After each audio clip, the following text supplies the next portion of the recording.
Hi, and welcome back for the love of food. Today what I'm making is I'm making twice baked stuffed potatoes. So what we've done is we've taken 3 russet potatoes, we've washed them under cold water, and we put some olive oil and sea salt on them, put them into the oven for about, say, 45 minutes on 400 degrees.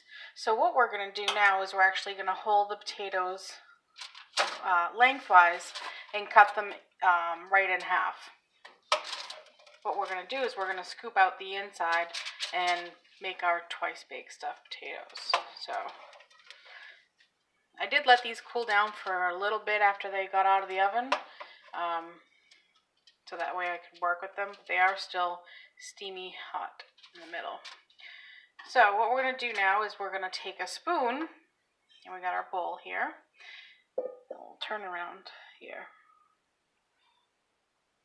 Okay, so we have our bowl and we have our potato, and we're just going to take the spoon and lightly scrape right down. But you want to leave a good amount of potato, maybe a 1/4 inch thick, on either sides, the bottom and around the middle there, because we still want to be able to eat the potato. We don't want just the skins.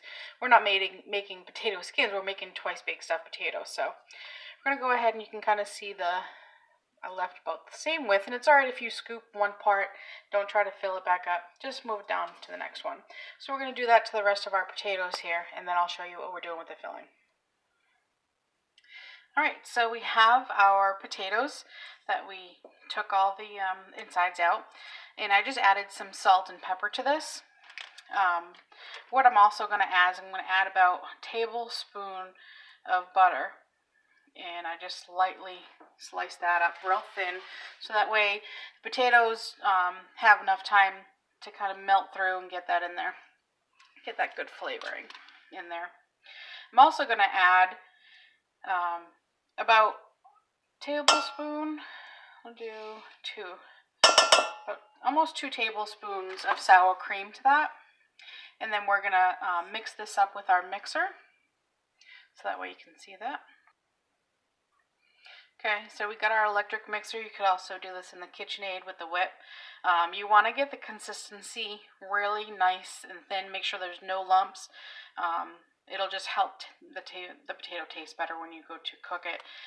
You could pipe the potato if you wanted to. So we're just going to go ahead and mix it up, and we'll see how the consistency looks. If we need to add maybe a splash of milk, we'll do that, but we'll see after we mix it up. Alright, so here's our consistency. We can kind of see that it's not creamy like we would like. It looks good for mashed potatoes, but I want that really smooth, creamy look to it. So I'm going to go ahead and add, let me try about a tablespoon of milk, and then what we'll also do is we'll do another, about a nice teaspoon of sour cream. And we'll mix that up with the back of the spoon, and I'm just going to press against the potato.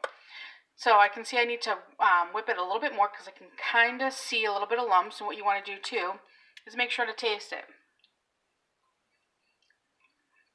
It's got very little lumps in it, but I'm going to whip it a little bit more and see how that comes out. But the good thing is now you get to taste the flavor. You know, do you want to adjust the salt and pepper a little bit? What I find sometimes I need to do is I add just a dash of grated Parmesan Reggiano cheese to the potatoes, and it comes out really good. So if you need that little bit of sweetness from the cheese, and then also you get the saltiness that you're looking for, so I'm going to go ahead and mix that in. But I think I'm not going to add any more salt. I think the salt will give me what I was looking for out of the cheese, and then we'll start to put them back in our potato shells.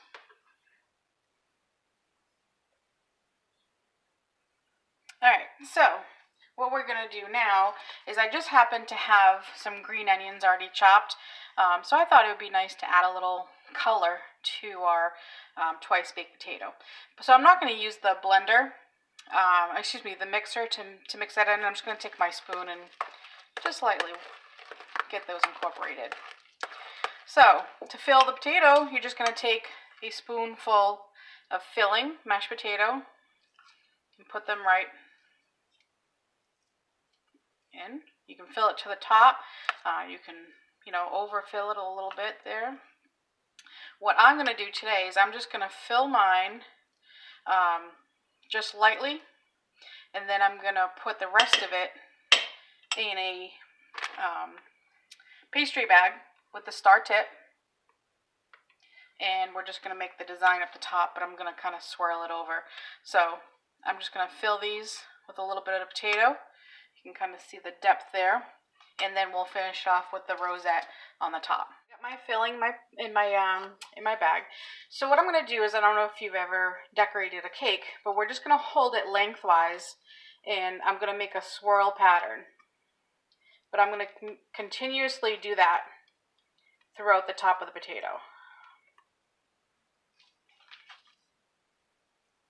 And it's kind of like just making circles around, and then just never stop your piping bag.